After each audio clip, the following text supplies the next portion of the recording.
Hi, in this lecture, we're going to be taking a look at issues in policing and applying what you learn in your chapter to the podcast you're going to be listening to this week called Cops See It Differently.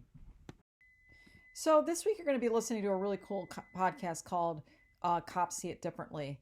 It is a 1 hour look from, it's a podcast that's created by This American Life, which is a long running podcast on National Public Radio. And this takes an hour-long look at the Milwaukee Police Department, and it's very interesting. The cool thing about it is, one, you're going to be listening to it as a part of your discussion, but also the podcast brings to life many of the concepts that we're going to be learning about in this chapter on policing issues. So I want you to keep Chapter 7 concepts in mind while you're listening to the podcast.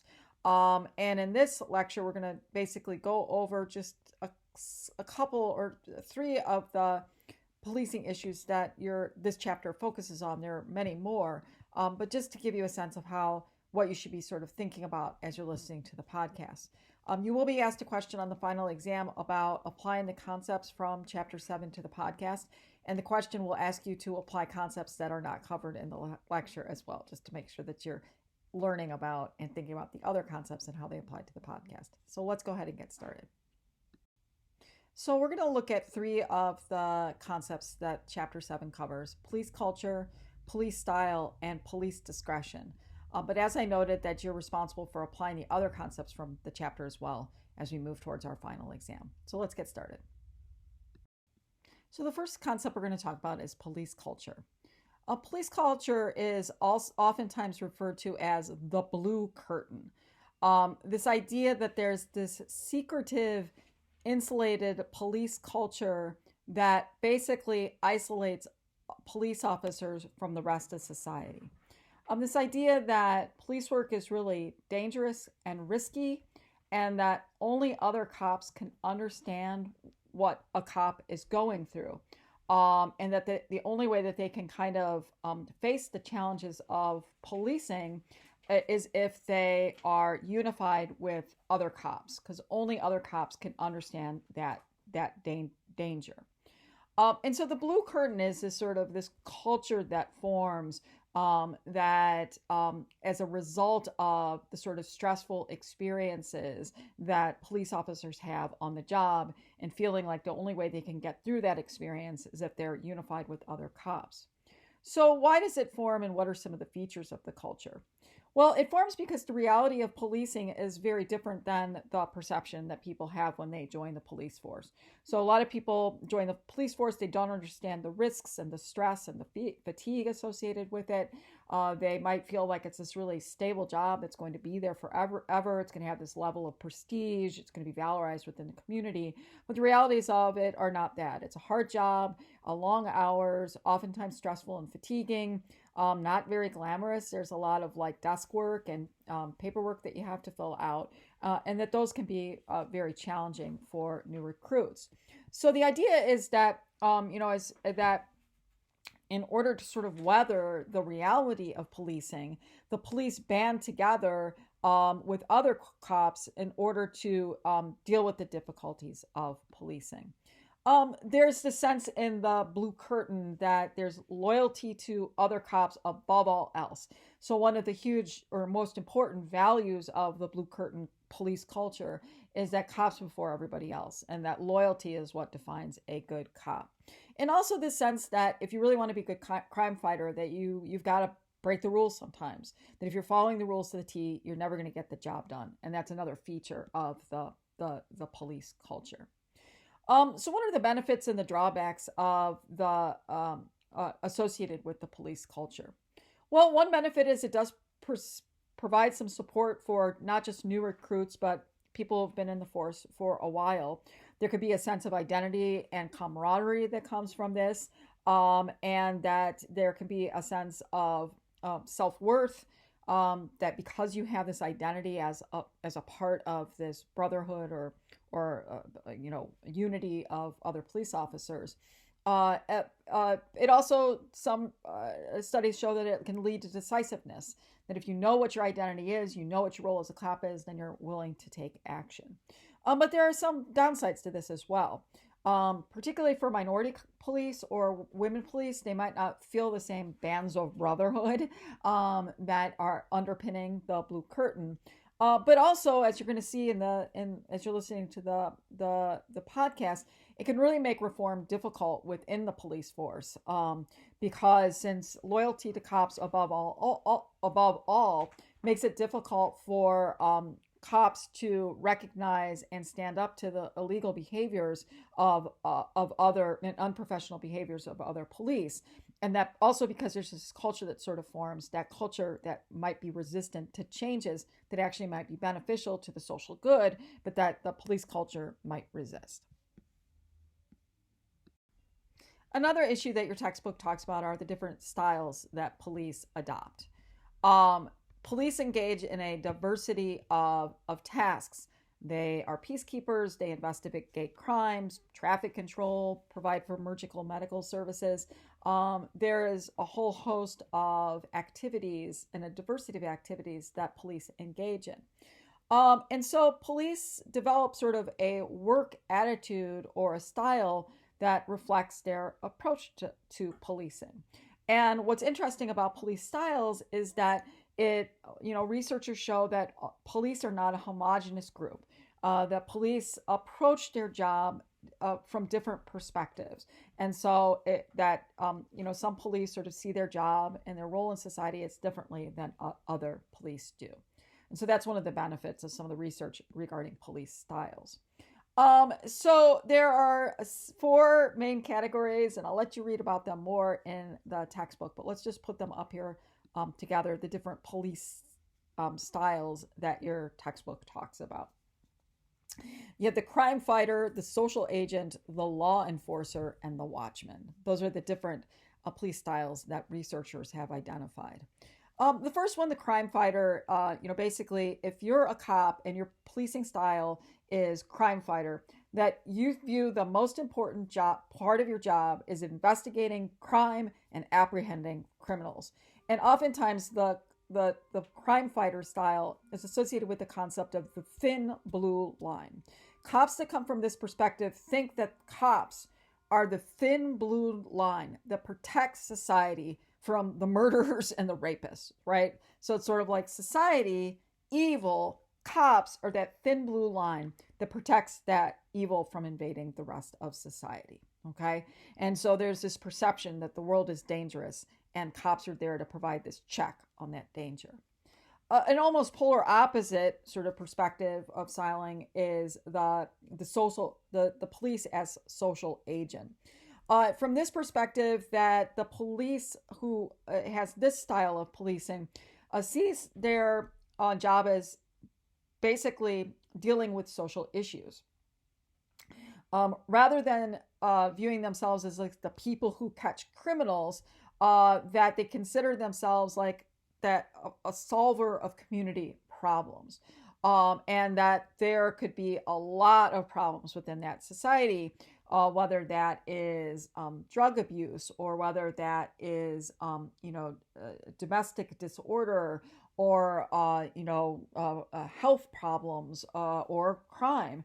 That whatever those holes in the social fabric, that's what they talk about in your textbook, that the cop is there to sort of patch those holes. That's if they take their job from the social agent perspective. The law enforcer style is that that those are the cops that play it by the book, as your textbook talks about. They don't see themselves as like social agents. They don't see themselves as just like, the thin blue line, like kind of like out to make sure that all the criminals are captured. But they're just basically doing their job according to the book. They see themselves as professionals and maybe above sort of like other motivators, and that they're there to perform their job at the highest professional standard as possible. And then the watchman, that might like kind of, if your style for policing is a watchman style, it might kind of correspond with sort of like a non-interventionist perspective if you were a cop. That the watchman sort of like says, look, there's a lot of bad stuff that goes on, and requests for services that go on. But that they will respond to the infractions and the requests for services that are presenting the most sort of danger to society. That people are going to act out. Maybe people have had too much to drink and they're sort of goofing around the street, or maybe juveniles are being jerks. The watchman is going to kind of look the other way for those things, and the watchman is going to kind of focus on those endeavors that they think are most dangerous. And so when you're listening to the podcast, sort of see, hey, are there cops that are sort of like the thin blue line cops, or there are the cops that are the social agent cops, etc. Thinking about Chief of Police Flynn, what category does he fall into? Is he the social agent? Is he the law enforcer, etc.? So keep that in mind. The last thing we're going to talk about is police discretion. Police discretion is defined as the use of personal decision-making and choice in carrying out the operations in the criminal justice system. Law enforcement aren't the only ones who have discretion. You're going to see that prosecutors have discretion as well. Judges have discretion sometimes, depending on, if they are not bound by law to implement a particular sentence. Parole officers, probation officers, they have discretion. They all use their personal decision-making to do their job. But police have a tremendous amount of discretion, and there's some concerning aspects of police discretion, which we'll talk about in a moment. Your textbook gives a couple examples of police discretion. So one is like the selective enforcement of the law. The example they use in your textbook is that you have a tavern. I know there are a lot of taverns in my neighborhood, and it's like, hey, some taverns might be staying open after closing hours, or selling drinks after closing hours, or doing carry out after certain closing hours. Well, cops might find out about that, and they might just use their discretion. For some taverns, they might crack down. Other taverns, they may not. They can decide to arrest people, and they use their discretion then. The example they use in the textbook is that when it comes to disorderly conduct, sometimes the cops will use their discretion to say, that's it, you're going downtown. Others will say, hey, we're not going to arrest you, but we're going to escort you home to make sure you got home safely. And obviously the use of force, which we're not going to talk about in the lecture, but obviously you're going to read about it in the textbook. That the discretion around the use of force, that is, a source of great controversy in the United States these days. But the cops decide just how much force they want to use when dealing. Now, since police have a tremendous amount of power, how discretion is used is incredibly important, particularly since there's not a lot of oversight in the way that cops use their discretion. And your textbook defines that as low visibility decision making. Cops, when they're using their discretion, there's nobody looking over their shoulder to evaluate how they've exercised their discretion. Now, there might be some trends over time that might come to light, but while you're out there doing your job, that there's really no other entity that's placing a check on your discretion. So how cops use their discretion is incredibly important, and we're trusting cops to use their best professional judgment and not other factors to make the decision making. Because when people exercise their discretion, their own personal decision making, it's in those moments where a person's either overt bias or their implicit bias towards a group can manifest itself, right? And so cops might have a personal bias against young people. Cops might have a personal bias against a certain racial group. Cops might have a personal bias against a certain political perspective, right? We sort of saw that come to light in terms of people questioning why some of the law enforcement were high-fiving and doing selfies with the folks who had invaded the Capitol. Would that same shit, excuse my language, would that same stuff gone down if that had been Black Lives Matters folks who had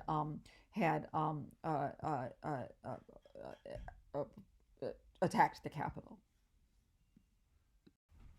So make sure you look in your textbook.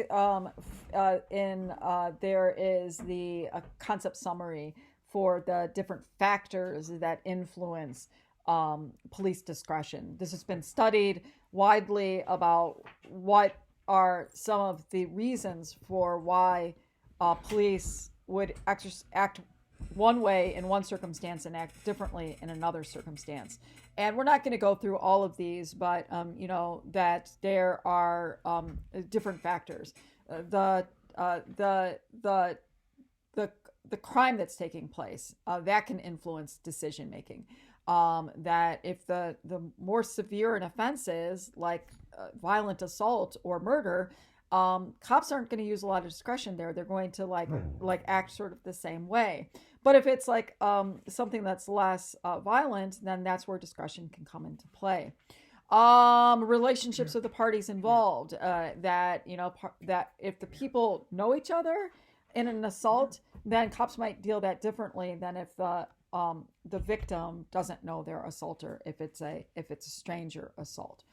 The environment, so that if a cop lives in the neighborhood, they might use their discretion in a way differently than if they didn't live in that neighborhood, right? Where they seem like they're an outsider. We kind of see that play itself out in the podcast, et cetera, et cetera. So just make sure that as you're reading the textbook, they give you a nice little summary and keep those in mind along with the other concepts in chapter 7. Okay, thanks for your attention, and I'll talk to you again soon.